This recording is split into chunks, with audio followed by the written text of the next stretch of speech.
All right, music fans, welcome back. Harmless Dave here, talking about real music in real time for real people just like you right there and just like me here. Okay, Roger Waters is ramping up the old-time feud between himself and David Gilmour. This has been going on for a very long time, and I am starting to be way more sympathetic to Roger Waters at this stage because, number one, Waters is active. He's doing stuff. He did an epic version of the song Mother the other day from The Wall, which I've never... Actually, yes, I have seen Pink Floyd, but I've never seen Pink Floyd with Roger Waters. And I've also seen a couple of Pink Floyd tribute bands that do a very good job. But I've never seen Waters and Gilmour up on stage together. It would be a great thing to see those two guys live, and I have advocated and said, hey, it would be nice if both of these guys could make amends and figure things out.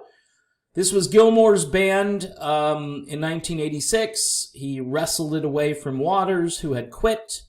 You can blame Waters for his problems. Maybe he should have hung in there. I think there were severe creative differences after the final cut, and you can make an argument that that particular album went too far in a direction that, you know, was maybe too pro Waters and not enough of Gilmour.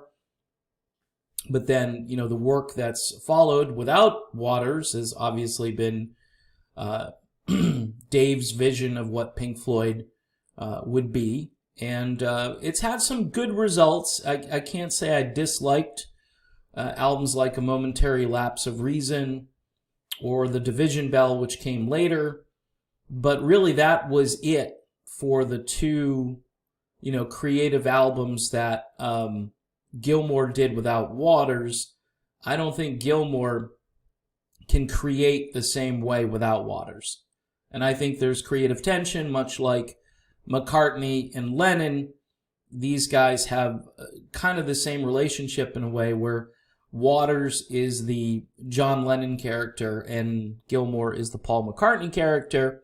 And again, I think, you could have your favorite Beatle, you can have your favorite member of Pink Floyd. Don't forget Nick Mason is still out there. Rick and Sid, unfortunately, are no longer with us. But there is, enough. I mean, I don't want to say there are three guys, so yeah, Pink Floyd can exist. I think you could do some kind of a decent Pink Floyd reunion. Waters really put the kibosh on that idea a few weeks ago, and I think he's going to explain why. And again, I'm more sympathetic to him than I've been. I like what he's doing as far as getting out there and performing, and just his presence on the music scene is great. And I'd like to see Gilmour do the same thing. Dave has been more of a recluse in recent years, whereas Waters, he never goes away. So if you don't like Roger Waters, you're like, please, Roger, stop. But I'm just thinking, as time goes by, all of these rock musicians with these issues with one another, before it's too late, just try to do something together again. It would be really nice for old timers to just reconcile and give the fans what they truly want, and just be good sports about it. You don't have to love the guy. You just have to deal with the guy when he's on stage and try to make decent music together. So anyway, this is Roger Waters and his announcement. I will play a little clip from it. It certainly stokes the feud a bit, and Roger, of course, is going to lay some blame onto David, and he does so in a pretty bold way here. About a year ago, I convened a sort of Camp David for the surviving members of Pink Floyd, a hotel at the airport in London. and where I proposed all kinds of measures to get past this awful impasse that we have and predicament we find ourselves in. It bore no fruit, I'm sorry to say, but one of the things that I asked for, I suggested that because whoever the 30 million of you are who subscribe to the webpage, you do so because of the body of work that the five of us created. That's Sid, me, Rick, Nick, and David. So what he's just asking for here is kind of like equal time. Like, hey, I'm doing some work. I've got an album coming out. I'm doing this tour of the United States. By the way, he sells out. When he comes here, he typically sells out because, number one, people really enjoyed The Wall, and they enjoyed just all of the material that he was a part of when he was with the band. Again, the final cut, you may have your opinion about that particular album.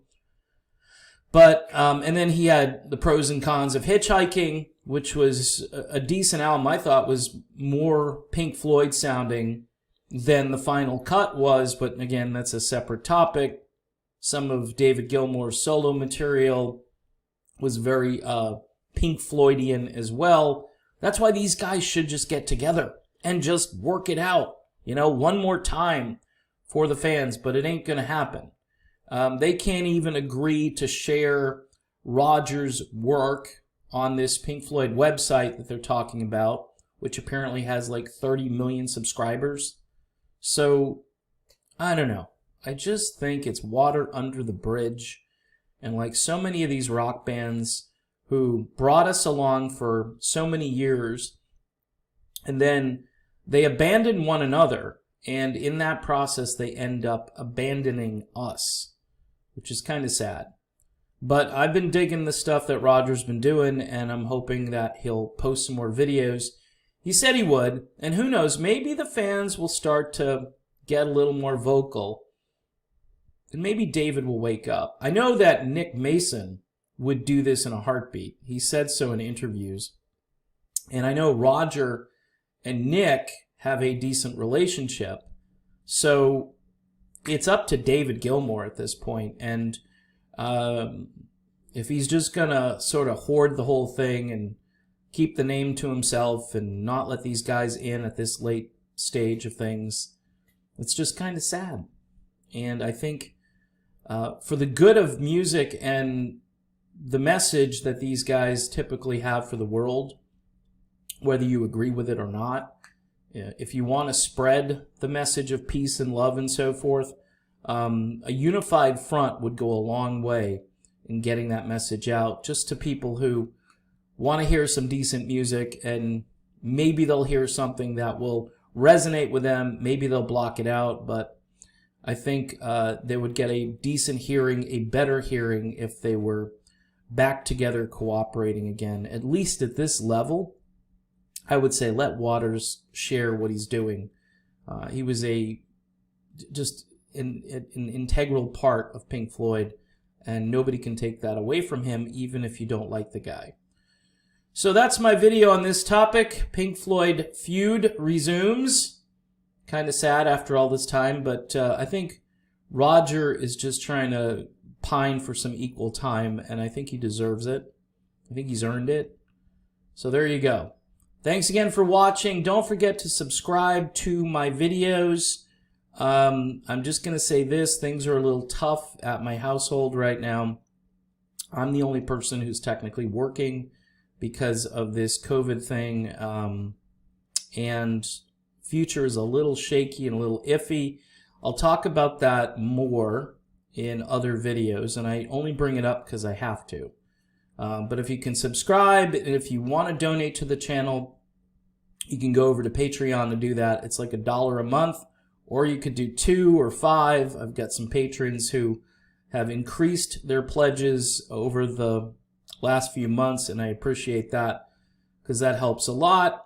It keeps the channel going. It allows me to do better quality work, and I will continue to do what I've been doing and hopefully more of it. So there you have it, folks. I'm done. See you soon.